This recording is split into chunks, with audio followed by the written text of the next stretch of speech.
Te doy la bienvenida, habitante de las sombras. Aquí no hay luz, solo susurros, rituales prohibidos y relatos que no deberían contarse. Suscríbete y déjame un comentario. ¿Desde qué rincón del mundo me estás escuchando? Apaga la luz y prepárate, porque la oscuridad ya comenzó a hablar. Fue cuando cumplí 31, que las cosas empezaron a cambiar.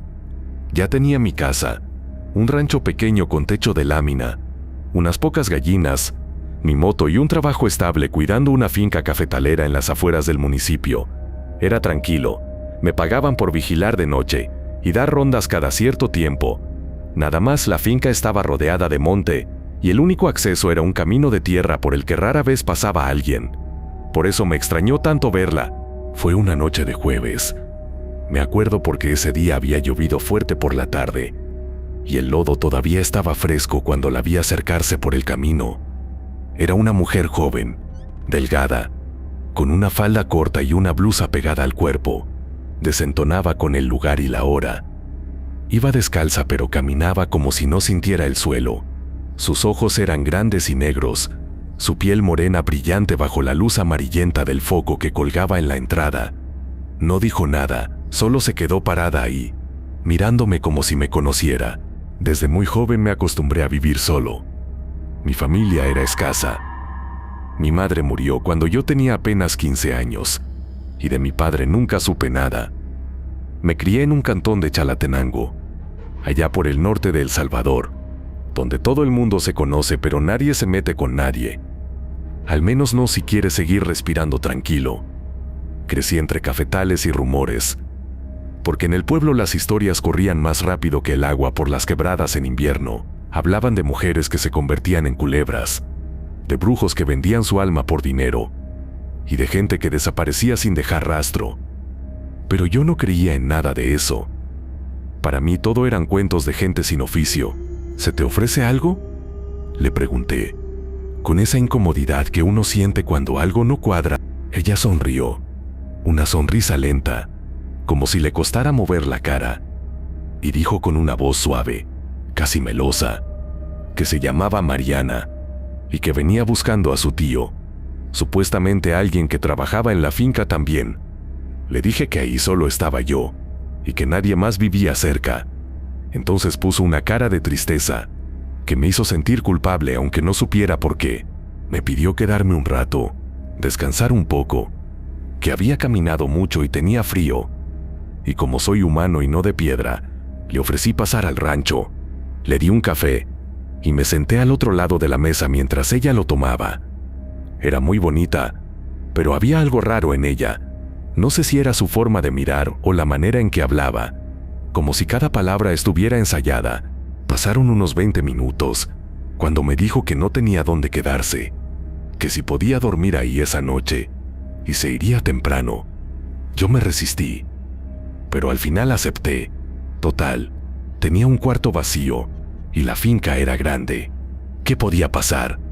Eso fue lo que me repetí esa noche. ¿Qué podía pasar?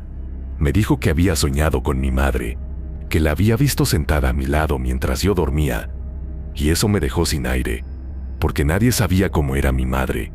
No tenía fotos de ella en el rancho ni la había mencionado en años. Traté de tomarlo como una coincidencia, una mala broma quizá, pero algo en mí empezó a removerse desde entonces. Lo primero extraño fue al día siguiente, cuando desperté y la vi dormida en la misma posición en que la dejé, como si no se hubiera movido en toda la noche. Su piel estaba fría al tacto, y su respiración era tan leve que por un momento pensé que estaba muerta, pero al tocarle la muñeca sentí su pulso, lento pero presente. No dije nada, solo me fui a hacer mi ronda, y cuando regresé ya estaba de pie, peinada, maquillada, como si no hubiera pasado nada. No supe qué hacer con esa caja. Me temblaban las manos mientras la sostenía. Me dolía el pecho, como si algo me aplastara por dentro. Esa imagen mía con los ojos tachados en negro no era solo un símbolo, era una sentencia.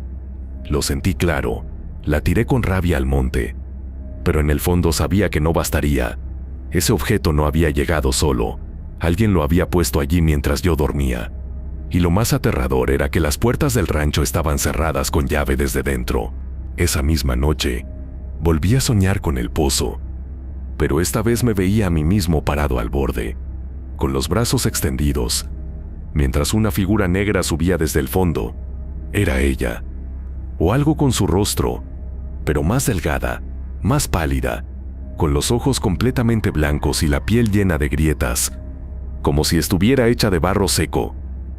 Al despertar me di cuenta que tenía tierra bajo las uñas y lodo seco en los pies. No recordaba haber salido, pero mis botas estaban sucias y había huellas frescas en la entrada del rancho, pequeñas, descalzas, que venían desde el monte y terminaban en la puerta, como si alguien se hubiera parado ahí a observarme mientras dormía. No podía más, sentía que me estaba volviendo loco. Fui otra vez con don Pedro, el curandero, pero esta vez no me dejó entrar a su casa. Me gritó desde la ventana que lo que traía detrás era más fuerte que antes, que había abierto la puerta y no sabía cómo cerrarla. Me dijo que ya no podía ayudarme, que buscara a alguien más. ¿Pero quién?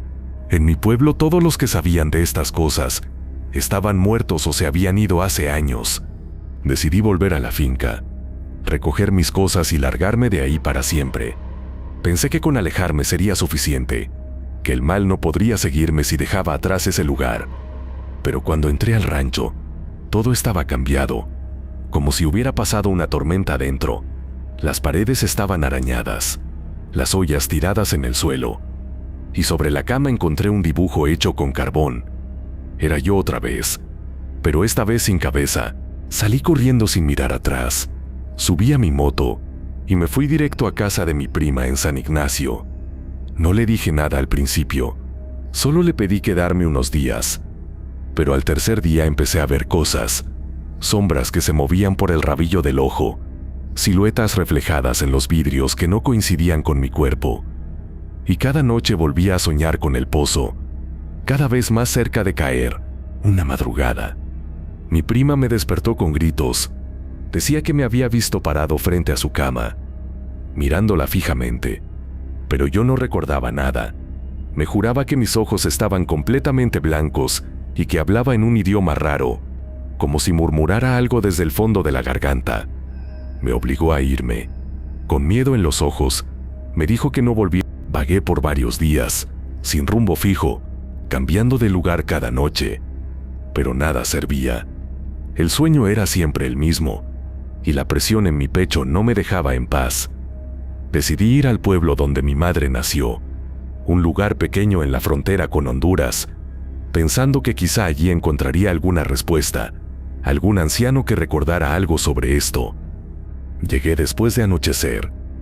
El camino era difícil, pero al final encontré una casa vieja, donde vivía una mujer llamada Dominga, una partera que había conocido a mi madre. Me recibió con desconfianza, pero me dejó pasar cuando le dije mi nombre completo. Me miró largo rato antes de hablar. Tu madre estuvo marcada desde joven, me dijo con voz áspera. No lo sabías, ¿verdad? Ella era fuerte, pero cometió un error. Ayudó a un brujo a romper un pacto, y ese brujo la traicionó. Por eso murió joven, y por eso tú cargas con esto ahora. Le conté todo lo que había vivido, sin omitir detalle, y ella solo escuchaba, mientras apretaba entre sus manos un rosario negro. Al final me dijo que lo que me seguía no era Mariana, que ese nombre era solo un disfraz, que lo que estaba conmigo era una entidad vieja, más vieja que los árboles y las piedras, una sombra que se alimenta del deseo, una cariñosa. Así le decían antes, susurró. Pero no es lo que tú crees, no es mujer ni demonio, es un hambre con forma de mujer. Entra cuando el hombre abre la puerta de su carne y no de su alma, se pega al espíritu, lo seduce, lo consume poco a poco. Me dio un paquete con ramas secas, piedras y una figura pequeña tallada en madera, una especie de mujer sin rostro. Me explicó que debía regresar al lugar donde la conocí y hacer un rito, que solo así podría cortarla de mi alma, que no lo intentara solo, que necesitaba sangre, fuego y un nombre verdadero. Volví a la finca con miedo, temblando en cada paso. El lugar estaba más oscuro de lo que recordaba, las sombras más densas y el monte más cerrado, como si supiera que regresaba a enfrentar lo que nunca debí tocar. Me preparé como Dominga me dijo. Esperé la medianoche y marqué un círculo con sal y las ramas secas. Coloqué la figura en el centro y la rodeé con piedras, pero cuando comencé a recitar las palabras que ella me enseñó, algo se movió en el monte. Algo grande, que caminaba sin hacer ruido, pero que se sentía como un temblor bajo mis pies. La vi salir entre los árboles, su silueta familiar, y al mismo tiempo distorsionada, como si cada parte de su cuerpo estuviera hecha de otras cosas, de sombras, de tierra, de viento. Se acercó lentamente, y esta vez no sonreía. Sus ojos eran un abismo que me succionaba, y su voz cuando habló, no salía de su boca, salía de todas partes, del suelo, de los árboles, de mi propia mente. Ya me diste tu cuerpo, dijo. Ahora dame tu cabeza. Traté de seguir el rito, pero no podía moverme. Estaba paralizado por el miedo. El aire se volvió pesado, como si tragara humo, y mis pensamientos se deshacían. Entonces recordé el nombre que Dominga me hizo repetir una y otra vez, un nombre viejo olvidado por la lengua. Lo grité con fuerza mientras apretaba la figura contra mi pecho. La entidad se detuvo. Gritó con un sonido que no puedo describir, como si 1000 voces lloraran al mismo tiempo, y el viento estalló en un remolino de tierra y hojas. Sentí que me arrancaban el alma. Caí al suelo sangrando por la nariz, por los oídos, y lo último que vi fue su forma disolviéndose como ceniza en el aire. Cuando desperté era de día. El círculo estaba deshecho, la figura rota en pedazos, pero sentí que algo se había ido. Mi cabeza pesaba, pero mis pensamientos estaban limpios. Volví al pueblo, exhausto, lleno de lodo y heridas, pero vivo, aunque sabía que algo dentro de mí ya no estaba completo. Esa noche, dormí por primera vez en semanas, sin sueños, sin voces, sin pozo. Pero en la madrugada desperté al sentir un cosquilleo en el cuello. Me miré al espejo y vi sobre mi nuca una marca, como si alguien hubiera dibujado una boca con carbón, una boca abierta, esperando. Traté de borrarme esa marca con jabón, con alcohol, incluso me restregué con piedras, pero no desaparecía, no dolía, pero ardía de una forma extraña cada vez que alguien me miraba de frente, como si supiera que ese algo seguía ahí, acechando desde las sombras de mi piel. Fui con Dominga una vez más, temblando, sin saber si me recibiría. Ella me miró fijamente cuando le mostré la marca y bajó la cabeza sin decir palabra. «No te la quitaste», fue lo único que dijo, con una voz tan resignada que me quebró por dentro. Insistí, le conté todo como había ocurrido, cada palabra del ritual, cada cosa que había visto, y ella solo escuchaba con los ojos apagados, como si supiera que nada de eso había bastado. Entonces me explicó que no basta con expulsarla, que ese tipo de entes no se van por la fuerza, que deben ser reemplazados o deben entregarse por voluntad.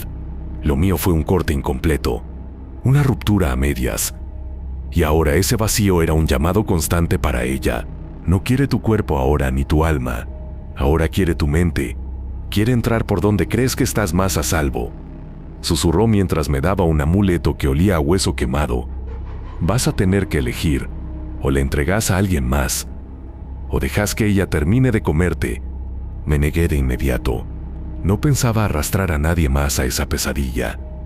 Pero mientras regresaba a mi casa, algo dentro de mí ya estaba peleando esa decisión. Porque cada noche sentía cómo me debilitaba más, cómo mis recuerdos se torcían, cómo los rostros de mi madre, de mis amigos, empezaban a desaparecer de mi cabeza. Me quedaba viendo la pared sin saber qué día era. A veces hablaba solo y una vez mientras me bañaba, me vi hablando con mi reflejo en el espejo. No podía quedarme ahí, así que me alejé de todo. Fui al sur, cerca de la frontera con Guatemala, un lugar aislado donde nadie me conociera. Arrendé una cabaña vieja entre los cafetales, y ahí pasé días escribiendo lo que recordaba, tratando de mantenerme despierto, porque cuando dormía ella regresaba, ya no como mujer, sino como voz, como sombra que se arrastra por dentro, murmurando cosas dulces, tentadoras, diciéndome que no tenía que seguir sufriendo. Una noche escuché un golpe fuerte en la puerta. Tomé el machete sin pensar, y al abrir encontré a una niña de no más de 10 años, descalza, con un vestido sucio y los ojos vidriosos. Me dijo que se había perdido, que buscaba a su mamá. Mi cuerpo se estremeció, algo no encajaba. Su voz era demasiado firme, sus pies no tenían lodo, y lo peor fue cuando levantó la mirada y sus ojos estaban completamente en blanco. No grité, solo cerré la puerta y empujé el ropero contra ella.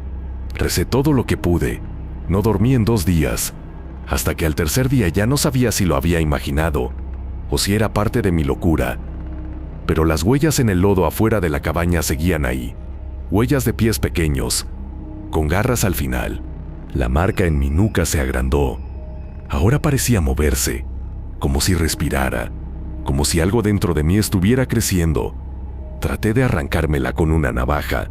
Llegué a sangrar, a llorar, pero no desaparecía. Y entonces empecé a oírla durante el día, no en sueños, sino en el viento, en los árboles, en mi cabeza, cantando, repitiendo mi nombre como si lo saboreara. Un día desperté en un hospital. Me dijeron que unos jornaleros me encontraron tirado en medio de un cafetal, con la cara cubierta de tierra y murmurando palabras sin sentido. Estuve ahí una semana y nadie fue a verme. Nadie sabía quién era. Cuando me dejaron salir me fui con lo poco que me quedaba a un hostal en la capital. Traté de contactar a mi prima, pero me bloqueó. Mi cuenta de banco estaba vacía. Alguien había retirado todo. Quizá yo mismo en uno de mis episodios ya no confiaba ni en mi sombra.